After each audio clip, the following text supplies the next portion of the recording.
حضرت عمر فاروق رضی اللہ تعالیٰ عنہ بدر کے میدان میں جب نکلے نا بدر میں، تو حضرت عمر سے حضور نے تجویز مانگی، فرمایا صف بندی کیسے کریں، کس طرح لڑنا ہے؟ جناب عمر فاروق رضی اللہ تعالیٰ عنہ کہنے لگے حضور یہ جتنے آئے ہیں نا کافر لڑنے، یہ کسی کا کوئی چاچا لگتا ہے، کسی کا کوئی ماموں لگتا ہے، کسی کا بھائی ہے، کسی کا بیٹا ہے، تو محبوبہ صف بندی کی کیا ضرورت ہے؟ جو میرے رشتہ دار ہیں میرے حوالے کریں، میں گردنیں کاٹ کے آپ کو دیتا ہوں، جو ابو بکر کے رشتہ دار ہیں وہ ابو بکر کے حوالے کریں، وہ گردن کاٹ کے دے، جو علی کا کچھ لگتا ہے وہ علی کے حوالے کریں۔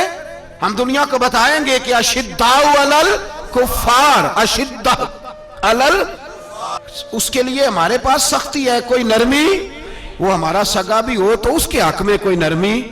حضرت عمر نے اپنے سگے ماموں کی گردن کاٹی بدر کے دن، سگے ماموں کی۔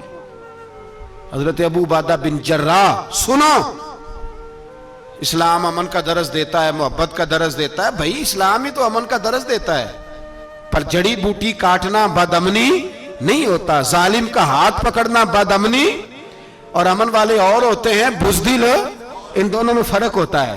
امن والا بننے کا کہا گیا ہے، بزدل بننے کا کہا۔ میرے نبی پاک نے جو بدر میں تلوار اٹھائی تھی، زرہ پہنی تھی، حضور علیہ السلام نے لوہے کی جیکٹ پہنی تھی، تو وہ بھی میرے رسول پاک نے امن کے لیے ہی پہنی تھی۔ میرے نبی پاک صلی اللہ علیہ وسلم نے احد کے دن جو ہتھیار اٹھائے تھے تو وہ بھی امن کے لیے اٹھائے تھے، وہ بھی امن کے لیے حضور نے ہتھیار اٹھایا تھا۔ ہتھیار اٹھانا بد امنی کی علامت نہیں ہوتا میرے بھائی، یاد رکھیں۔ حضرت ابو عبیدہ بن جراح نے میدان بدر کے اندر جب جنگ کا طبل بجا، حالات بگڑے، جناب ابو عبیدہ بن جراح کہتے ہیں تاریخ نے ایک عجیب موڑ پہ مجھے لا کے کھڑا کیا۔ آپ فرماتے ہیں میرے لیے اللہ نے جو آزمائش رکھی وہ سب سے بڑی رکھی۔ فرمانے لگے جب میں میدان میں نکلا تو کافروں نے میرے سامنے جس کو لا کے کھڑا کیا وہ میرا سگا باپ تھا۔ اور فرماتے ہیں اب مشکل بن گئی، عشق تے اگ دوویں ایک برابر، تے عشق دا سیک ودھیرا، اگ تے ساڑے ککھ تے کانے، تے عشق ساڑے تن میرا، تے اگ دا دارو می تے پانی، کوئی دسے ہیں عشق دا دارو کیڑا، بلے شاہ تھے کچھ بھی نہیں بچدا جتھے عشق ہوران دا ڈیرا۔ فرمانے لگے اب میرے لیے سامنے باپ، ادھر بیٹا۔ آپ فرماتے ہیں دو رستے تھے، باپ بچاؤں یا رسول اللہ کا دین بچاؤں۔ ایک منٹ تھا فیصلہ کرنے کے لیے کہ ابا بچے گا یا دین بچے گا، کفر بچے گا یا اسلام بچے گا۔ فرماتے ہیں میں نے منٹ پورا نہیں سوچا، میں نے تلوار اٹھائی، باپ کی گردن کاٹ کے گرائی اور رسول اللہ کا دین بچا لیا۔ باپ کی گردن کٹ کے گری اور نبی پاک کا دین بچ گیا، بچا لیا رسول اللہ کا دین۔ حضرت عمر نے ماموں کو مارا۔ حضرت مصعب ابن عمیر کہتے ہیں تاریخ مجھے بھی لا کے کھڑا کرتی ہے بدر کے میدان میں، تو کفر کا لبادہ اوڑھ کے جب سامنے آیا تو وہ میرا سگا بھائی تھا، سگا بھائی۔ ہزاروں قومیں وجود میں آئیں دہر میں خشک و تر کے رشتے سے، پر ہم نے بنیاد دوستی رکھی یاد خیر البشر کے رشتے سے۔ سگا بھائی کفر کا نمائندہ بن کے سامنے کھڑا ہوا۔ مجھے اکٹھے کھیلنا بھی یاد تھا، مجھے ایک برتن میں روٹی کھانا بھی یاد تھا، ایک ماں سے لوریاں سننا بھی یاد تھا۔ فرماتے ہیں یہ سارا کچھ یاد تھا، پر اسلام کے حق میں دیا ہوا خطبہ جو محمد عربی نے دیا تھا وہ بھی مجھے یاد تھا، مجھے رسول اللہ کی بتائی ہوئی باتیں بھی۔ فرماتے ہیں میں سارا کچھ بھول گیا، پر مجھے اپنے رسول کا پڑھایا ہوا سبق نہیں بولا، وہ مجھے یاد رہا۔ میں نے پھر سگے بھائی کی گردن کاٹی اور میں نے وہ گردن کاٹ کے حضور کے پاس پیش کی، اور میں نے دنیا کو بتایا کہ ہمارے لیے اصل وہ ہے جو ہمارے رسول ہمیں حکم ارشاد فرماتے ہیں۔ یہ رشتے ہمارے لیے اصل ہمارے جی اچھے تعلقات ہیں۔ کون سے اچھے تعلقات؟ کون سے اچھے تعلقات؟ میرا ایک دوست مجھے کہنے لگا امریکہ تو پیار ہی بڑا کرتا ہے ہم سے۔ میں نے کہا بالکل، کسائی بھی بڑا پیار کرتا ہے بکرے سے، بڑا پیار ہوتا ہے۔ آپ جو قربانی کے بکرے لائے تھے آپ کو پیار نہیں تھا؟ ذبح کرنے سے پہلے اس کو پانی بھی پلایا، چارہ بھی کھلایا، غسل بھی کرایا، پر آخر میں کیا کیا؟ بولے نا جی، یہ والا پیار کرتا ہے امریکہ آپ سے، دیتا ہے کبھی کبھی پیسے، کوئی شک نہیں اس میں۔ وہ کہتا ہے وہاں زلزلہ آیا ہے تو اتنے لاکھ ڈالر دیتا ہوں، فلاں آیا، لیکن وہ والا پیار جو کسائی بکرے سے کرتا ہے, کہتا ہے جب موقع آئے گا تو میں چھری بھی پھیروں گا, اور اپنے وقت پہ آ کے وہ, یہ میری مثال یاد رکھ لینا, امریکہ کا پاکستان سے اور مسلمان سے وہ والا پیار ہے جو بکرے کا کسائی سے اور کسائی کا بکرے سے ہوتا ہے. وہ چارہ ڈالتا ہے, موٹا کر کے ذبح کرتا ہے, پتلا ذبح کرنے میں اسے لذت نہیں آتی. اور بھائی یاد رکھو, حضرت ابو بکر صدیق رضی اللہ تعالیٰ عنہ, عرب کے لوگ جب جنگ کرتے تھے تو ایک ہاتھ میں ڈھال پکڑتے تھے, ایک ہاتھ میں تلوار پکڑتے تھے, لوہے کی ڈھال. جب دشمن حملہ کرتا تھا تو ڈھال آگے کرتے تھے, وہ کئی دفعہ ٹکرا کے ڈھال سے تلوار گر جاتی تھی. حضرت ابو بکر صدیق میدان میں نکلے, بیٹا کافروں کی طرف سے لڑنے آیا ہے, سگا بیٹا, اور میرے مصطفیٰ کریم نے فرمایا اولاد بزدل کر دیتی آدمی کو, پر جب ایمان پختہ ہو تو پھر صحابہ نے اس بزدلی کی بھی پرواہ نہیں کی. سگا بیٹا کافر کی جانب سے آیا, حضرت ابو بکر صدیق نے تلوار سے حملہ کیا, بیٹے نے ڈھال آگے کی. جب صاحبزادے نے ڈھال آگے کی نا تو حضرت ابو بکر کی تلوار لوہے کی ڈھال سے ٹکرائی, تلوار گر گئی. اب حضرت ابو بکر نے ہتے ہو گئے, صاحبزادے نے اٹھائی تلوار, کہتا جب میں مارنے لگا تو خیال آیا گھر تو میرا اجڑے گا نا, باپ تو میرا ہی ہے نا.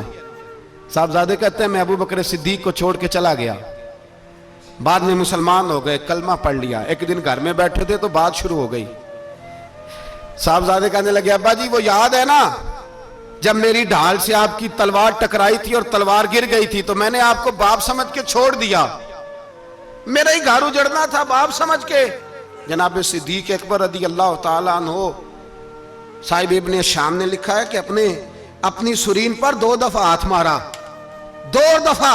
کہنے لگے بیٹے تو اس وقت کافر تھا, تو نے مجھے چھوڑ دیا, میں جب واپس پلٹا تھا نا اسی دن اسی لمحے تو میرے دل میں خیال تھا کہ بیٹے نے تو چھوڑ دیا ہے, لیکن اگر بیٹا یوں میری تلوار کے نیچے آتا میں بیٹا سمجھ کے معاف نہ کرتا, کفر کا نمائندہ سمجھ کے قتل کر دیتا. اس لیے کہ میری نظر میں اگر کوئی اہمیت ہے تو رسول اللہ کے فرمان کی اہمیت ہے, باپ بیٹے اولاد کی کوئی اہمیت ہے.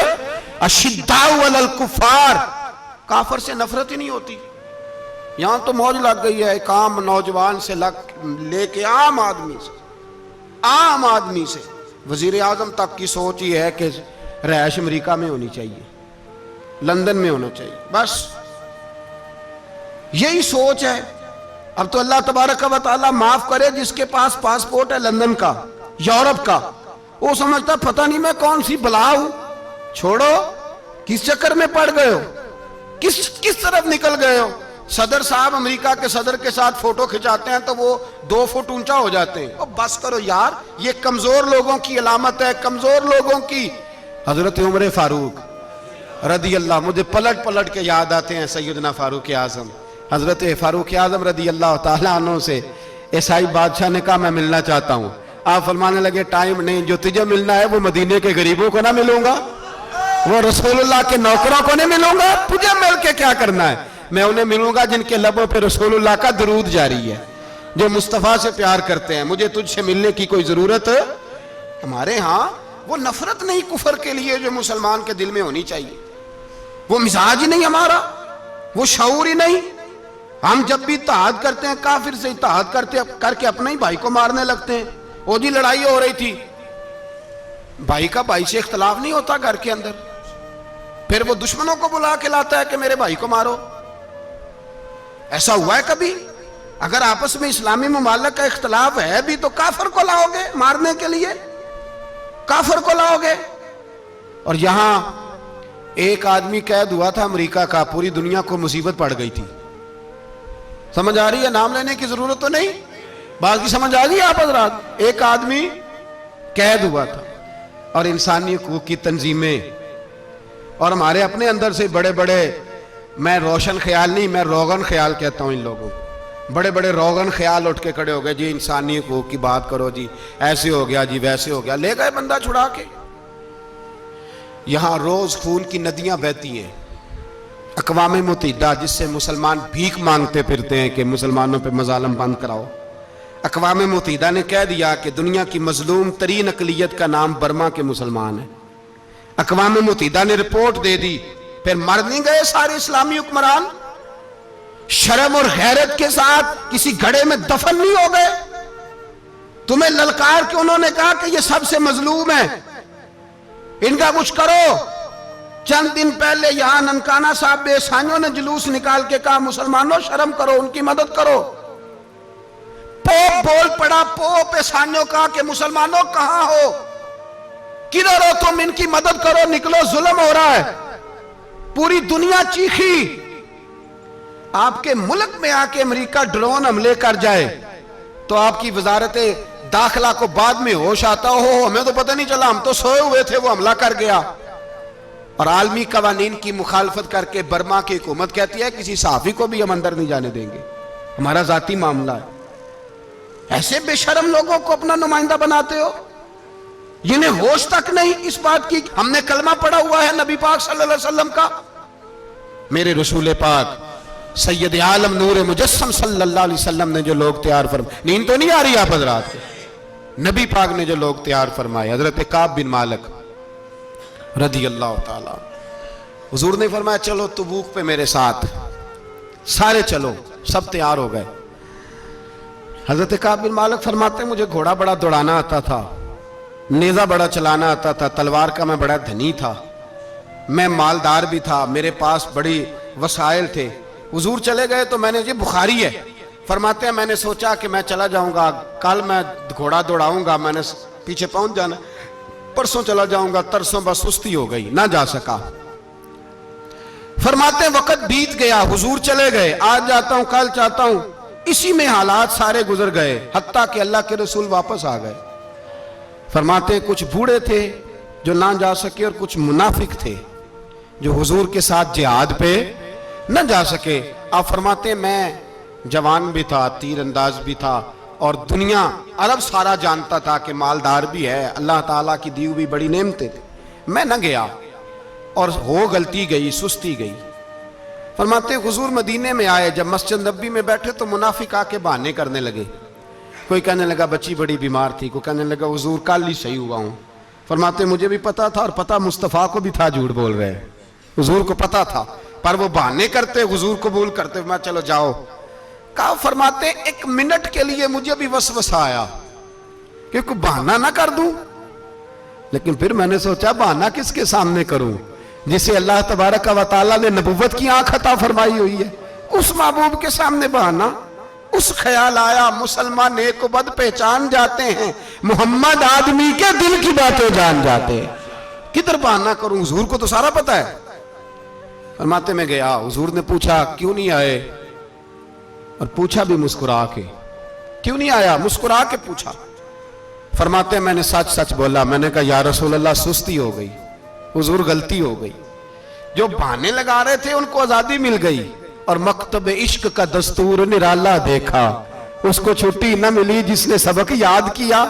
فرماتے ہیں ان کو چھٹی مل گئی، میں نے کہا حضور غلطی ہو گئی، تو نبی پاک نے فرمایا اس سے کوئی بندہ کلام نہ کرے، خبردار میرے ساتھ بھی گفتگو نہ کرنا۔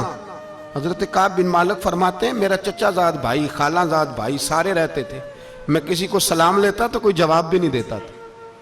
فرماتے ہیں میں مسجد میں نماز پڑھنے آتا، پر صحابہ کرام کو حضور نے منع کر دیا تو مدینے کی گلیاں بھی ناآشنا ہو گئی۔ فرماتے ہیں مجھے یوں لگتا تھا کہ مدینے کے در و دیوار بھی مجھ سے کلام نہیں کرتے، میں وہاں دعا منگیا کرو سنگیو کتے مرشد نہ رس جاوے، اے جنہاں دے پیر رس جان دے او جیوندے ہی مرے رہن دے۔ کہا اس طرح لگا کہ جیسے حالات بگڑ گئے سارے میرے حق میں۔ آپ فرماتے ہیں میں مسجد میں آ کے بیٹھتا تو جب مجھے پتا تھا میں جب آنکھیں ادھر کرتا تو حضور مجھے دیکھتے، اور جب میں نبی پاک کو دیکھتا تو حضور چہرہ پھیر لیتے۔ بول پڑے خواجہ غلام فرید صاحب، کہنے لگے میں ویکھاں تے میرا یار نہ ویکھے، جے میں نام ویکھاں تے او ویکھے، ایڈے نصیب کتھوں تتڑی دے او میرے وچ ویکھن دے ویکھے، غلام فریدہ او بوے یار دے مریے پامیں ویکھے یا نہ ویکھے۔ آپ فرماتے ہیں میں سید عالم صلی اللہ علیہ وسلم کو دیکھتا تو حضور رخ انور پھیر لیتے۔ حضرت کعب بن مالک رضی اللہ تعالیٰ عنہ فرماتے ہیں کہ حضور کا حکم آیا کہ بیوی کو علیحدہ کر دو، بار پہلے کوئی نہیں بات کرتا، اب کہا بیوی کو علیحدہ کر دو، تو میں نے کہا حضور طلاق دے دوں؟ فرمایا نہیں، میکے بھیج دو، طلاق نہیں دینی۔ فرماتے ہیں بال بچہ بھی چلا گیا، نہ گھر میں کوئی نہ باہر کوئی، تنے تنہا۔ آپ فرماتے ہیں زمانہ جانتا تھا، عرب کے صوبوں میں بات پھیل گئی کہ کعب بن مالک جیسا سردار، مالدار، گھوڑ سوار، تیر انداز، نیزہ باز، اتنا بڑا سیانہ سنجیدہ آدمی جدا کر دیا نبی پاک نے۔ فرماتے ہیں غسان کے عیسائی بادشاہ نے مجھے خط لکھا۔ حضرت کعب فرماتے ہیں بڑی آزمائش تھی، پر یہ مصیبت سب سے بڑی تھی۔ غسان کے عیسائی بادشاہ نے خط لکھا، اس کا آدمی مجھے ڈھونڈتا پھرتا مدینے میں، میں ملا تو خط اس نے مجھے دیا۔ خط میں یہ نہیں لکھا تھا کہ کافر ہو جاؤ معاذ اللہ، یہ نہیں لکھا تھا عیسائی ہو جاؤ۔ اس نے خط میں لکھا کہ کعب ہم نے سنا ہے تمہارے نبی نے تمہیں چھوڑ دیا، ناراض ہو گئے، تم تو اس قابل تھے کہ صوبے کے گورنر بنائے جاتے، تم تو بڑے عہدے کے قابل تھے، تمہاری تو شہرت ہے سارے علاقوں میں، تم آ جاؤ ہمارے پاس، ہم تمہیں بہت بڑا عہدہ دے دیں گے۔ حضرت کعب بن مالک فرماتے ہیں اب میری چیخیں نکلی، اب میں تڑپ کے رویا۔ میں نے وہ اس کا خط پکڑا اور جلتے ہوئے تنور میں ڈالا اور مسجد نبی میں سر سجدے میں رکھ کے میں نے کہا اے اللہ، میرا ایمان اتنا ہی مشکوک ہو گیا ہے کہ کافر کہتے ہیں میں ان کے ساتھ مل جاؤں گا۔ اے اللہ، میرا ایمان اتنا مشکوک، کافر سمجھنے لگے ہیں کہ میں مسلمانوں کو چھوڑ کے ان سے اتحاد کروں گا۔ یہاں لوگ کہتے ہیں ہم نے پریشر کے لیے ان کو ساتھ ملایا، ہم نے پریشر کے لیے کافر سے سمجھوتا کرو گے، اپنے بھائی پر ظلم کرنے کے لیے بے ایمانوں کے ساتھ دوستی کرو گے۔ حضرت کعب بن مالک فرماتے ہیں میں نے تندور میں ڈالا، میں تڑپ کے رویا، میں نے کہا اے اللہ، میرا اتنا امتحان نہ لے کہ کافر سوچنے لگے کہ میں اسے سمجھوتا کروں گا، اے اللہ مہربانی فرما، اتنا امتحان نہ لے۔ روتے روتے گھر گیا، سحری تک روتا رہا۔ ایک آدمی دوڑا آیا، کہنے لگا کعب جلدی چل، حضرت جبریل آ گئے ہیں، اللہ نے تیری توبہ قبول فرما لی ہے، رسول پاک نے تجھے یاد فرمایا ہے، چل آ جا۔ حضرت کعب بن مالک فرماتے ہیں میں قدموں میں گرا اور میں نے کہا محبوبہ میرا سارا ہی مال لے لے، حضور میری ساری صلاحیتیں لے لیں، رکھ لیں سارا کچھ، مجھے وہ مال نہیں چاہیے جو آپ کے دروازے سے دور کر دے، حضور وہ دولتیں میرے کس کام کی جو آپ کے دروازے سے دور کر دے، بے نور بے چراغ جو محفل ہو پھونک دو، اعظم بلا سے اپنی وہ ہستی ہی کیوں نہ ہو، جو چیز اس کی راہ میں حائل ہو پھونک دو۔ حضرت کعب بن مالک رضی اللہ تعالیٰ عنہ نے ایک منٹ کے لیے بھی کافر سے سمجھوتا کرنا پسند نہ کیا، جبھی تو اللہ نے توبہ حضرت جبریل کے ذریعے نازل فرمائی۔ میرے بھائی یہاں منٹ پہ سمجھوتا ہے، منٹ پہ بڑا رولا ڈالتے ہم، بڑا شور ہے چائنا کی دوستی، چائنا کی دوستی، چائنا جیسے کہے برما کی حکومت ویسے کرتی ہے، اس قدر اثر اور رسوخ ہے ان کا۔ آپ نے کیوں نہیں ان سے کہا کہ ان کو منع کریں؟ میں چائنا کی بات نہیں چھیڑنا چاہتا، ورنہ میں اس پر بھی کچھ باتیں عرض کروں کہ وہ جو آپ کے ان ساتھ ان کی دوستی ہے اس کا پس منظر کیا ہے۔ یہ تو چائنا میں بسنے والوں سے پوچھو نا، جہاں مسجد بنانا بڑا مشکل ہے، جہاں نماز پڑھنا روزہ رکھنا بڑا مشکل ہے، کاہے کی دوستی، کس طرح کی دوستی؟ قرآن مجید نے بیان کر دیا کافر تم سے راضی نہیں ہو سکتا حتی تتبع ملتہم، جب تک تم ان کے دین کی پیروی نہ کرو۔ اتنی دیر کافر راضی ہو سکتا تو مسلمان کیسے راضی ہو جاتا ہے؟ بھائی میرے مصطفیٰ کریم سید عالم صلی اللہ علیہ وسلم کی امت کے جو اجزاء ترکیبی جو بنائے امت قرآن نے بیان فرمائے، ان میں پہلا یہ ہے کہ اشداء علی الکفار، مسلمان کافر پر سخت ہوتا ہے، اور دوسرے نمبر پہ فرمایا رحماء بینہم، آپس میں رحم دل، آپس میں۔ اقبال نے اس آیت کی تفسیر کی تو دو مصروں کے اندر شعر میں مضمون ہی پرو کے رکھ دیا، کہنے لگے ہو ہلکا یاراں تو بریشم کی طرح نرم، کس طرح؟ ریشم کی طرح، ہو ہلکا یاراں تو بریشم کی طرح نرم، رزم حق و باطل ہو تو فولاد ہے مومن، رزم حق و باطل ہو تو پھر فولاد بن کے نکلے، پھر منت سماجت نہ کرے اقوام متحدہ آئے تو فلاں آئے تو فلاں آئے، فولاد ہے مومن۔ ایک وہ منظر تھا حضرت عمر نے جب اپنے سگے ماموں کو لتاڑا، جناب ابو عبیدہ بن جراح نے باپ کو قتل کیا، مصعب بن عمیر نے بھائی کو قتل کیا، ایک وہ منظر تھا۔ ایک وہ منظر تھا جب مسلمان مکے سے مدینے آئے، مدینہ طیبہ پہنچے تو مصطفیٰ کریم نے فرمایا یہ تمہارے بھائی ہیں، بس بات ختم ہو گئی، یہ تمہارے، میں اتنی سی بات ہے، یہ تمہارے، اس سے زیادہ نہیں، کوئی لمبا خطبہ نہیں نبی پاک نے دیا، فرمایا یہ تمہارے اپنے بھائیوں کی مدد کرو۔ حد ہو گئی مدد کرنے کی، بھائی کا بازو پکڑا، گھر لے گئے، کہنے لگے یہ 15 کلے میرے ہیں، 6 جو تمہیں پسند آتے ہیں رکھ لو، تمہارے ہو گئے۔ گھر کا سامان، بستر رضائیاں تک نکال کے دروازے کے اندر رکھے، بھائی سے کہا یار جو تجھے اچھا لگتا ہے رکھ لے، آدھا تیرا آدھا میرا۔ یہاں تک ایک وہ موقع جب اشداء علی الکفار، ایک یہ موقع رحماء بینہم، صحابہ کرام علیہم رضوان میں سے کسی کے پاس 2 باغ تھے، ایک میں کھجوریں زیادہ پکی ایک میں کم پکی۔ جب وہ اپنے بھائی کو دینے لگا تو اس نے کہا تجھے رسول اللہ نے میرا بھائی بنایا ہے، تجھے وہ والا باغ دوں گا جس کی کھجوریں زیادہ پکی ہوئی ہیں، وہ والا باغ دوں گا، کھجوریں زیادہ پکی ہوئی۔ اور یار تاریخ عالم نے یہ نظارہ نہیں دیکھا کہ وہاں سے ایک شخص آیا غریب ہے رشتہ نہیں ملتا، یہاں ایک شخص نے کیا کیا، اس کو اپنے خاندان سے اپنے گھر سے رشتہ بھی دیا، کہا بھائی ہے، اس کو یہاں بسانا ہے، رکھنا ہے، لانا ہے۔ کوئی تہذیب کا ٹکراؤ نہیں ہوا، کوئی ان لوگوں کے آپس میں جھگڑے نہیں ہوئے، کوئی نہیں کہا کہ یہ مہاجر ہے یہ انصار ہے، کوئی کسی جگہ نہیں کہا تمہارا کھانا پینا رہنا سہنا الگ ہے، کوئی کسی جگہ بحث نہیں ہوئی، آدھا بانٹ کے دیا۔ اور پھر بھائی چارے کا حال یہ تھا کہ تبوک کے بعد جب بڑا مال آیا نا مسلمانوں کے پاس، ڈھیر لگ گئے، بیرین سے مال آیا تو ڈھیروں لگ گئے، تو رسول پاک صلی اللہ علیہ وسلم نے انصار مدینہ کو بلایا، مدینے والوں کو، فرمایا تم نے بڑا احسار کیا تھا اپنے بھائیوں پر، تم نے اپنی آدھی جائیدادیں دے دی تھی، تم نے رحماء بینہم کا پورا مظاہرہ عملاً کر کے دکھایا تھا، اب مال آ گیا ہے، 2 آپشن میں تمہیں دیتا ہوں، 2 قسم کی ترجیحات، ایک چیز قبول کر لو۔ کہا یا رسول اللہ صلی اللہ علیہ وسلم حکم فرمائیے۔ فرمایا یہاں تو جو مال تم نے اپنے مہاجر بھائیوں کو دیا ہے وہ واپس لے لو، وہ تم واپس لے لو، اور یہ جو مال آیا یہ میں ان میں بانٹ دیتا ہوں، یا اس طرح کرو کہ میں یہ مال تمہارے درمیان آپس میں آدھا آدھا بانٹ دیتا ہوں، یا تمہیں کچھ فیصد زیادہ دے دیتے ہیں انہیں کم دے دیتے ہیں۔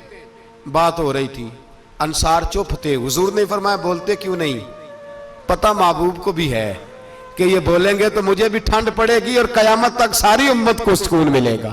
فرمایا بولو، تو انصار مدینہ بولے تو رو کے بولے، کہا محبوبہ ہم نے مال کیا کرنا ہے، ہمارے پاس رسول پاک جو موجود ہے، یا رسول اللہ ہم نے کیا کرنا ہے مال کا، حضور جو اب آیا یہ بھی سارا انہیں دے دیں، جو ہم نے دیا تھا انہیں وہ بھی ان کے پاس رہنے دیں، اور یا رسول اللہ جو بعد میں آئے وہ بھی انہیں دے دیں۔ ہماری شرط یہ ہے کہ ہمارے درمیان اللہ کے رسول موجود رہنے چاہیے، محبوب ہمارے درمیان رہیں، مال و دولت کی ہمیں ضرورت ہے، یہ رحماء بینہم آپس میں بانٹ کے ہر چیز اپنے بھائیوں کو دے دی۔